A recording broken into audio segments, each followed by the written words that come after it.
多謝主席、司長各位。我首先咧關注保護婦女兒童，咁都係我哋整個社會嘅共識。咁回歸之後咧，對於兒童嘅性侵嘅罪案咧，一直都係維持喺個位數較低嘅水平。咁18年嘅時候咧，突然飆升到24宗。咁23年嘅時候咧，又去到歷史高位36宗。咁舊年喺保安司嘅努力之下咧，回落到22宗。咁17年咧修改咗刑法典，都引入咗性騷擾罪，都提高咗對兒童性侵犯行為嘅預防同埋一個阻嚇。不過對比起鄰近嘅香港咧，我哋嘅刑罰後果咧依然係比我哋嚴謹嘅。咁另一方面咧就係家庭暴力嘅問題啦。23年嘅時候咧有40宗。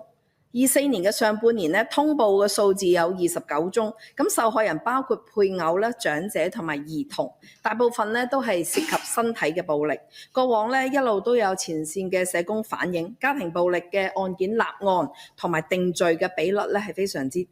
仲有大量冰山之下嘅潛在個案。咁我個人認為咧係存在兩個問題，第一個咧就係家庭嘅暴力案件咧，往往都係好容易被忽視，或者係難以識別或者係搜證，咁故此咧，實際嘅通報數字咧係存在一定嘅差距。咁另一個問題咧就係家暴法喺立法嘅過程中咧係存在一啲缺陷。咁經過2次嘅檢討咧，依然都係未作出修訂。咁又例如按照刑法典原有嘅規定，加重嚴重傷害他人身體完整性，最高嘅刑罰咧可以超過13年嘅監禁。不過喺家暴法入邊咧，嗰種並非一次性，甚至係長期嘅虐待，同樣嘅結果咧，最高只係處罰8年嘅徒刑。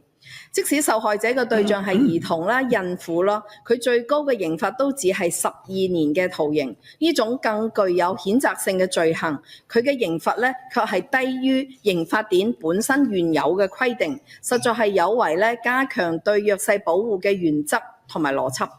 我哋經常都講一句，對於家庭暴力、兒童嘅性侵犯，一單我哋都嫌多。而且司長咧過去都曾經講過，要針對家庭暴力嘅案件喺搜證、取證同埋檢控方面咧，實在係存在一定嘅難度。同樣咧，參考香港警務處，佢會成立家庭衝突及性暴力政策專案小組，專門針對保護兒童、家庭衝突、性暴力、虐待長者同埋青少年嘅罪行。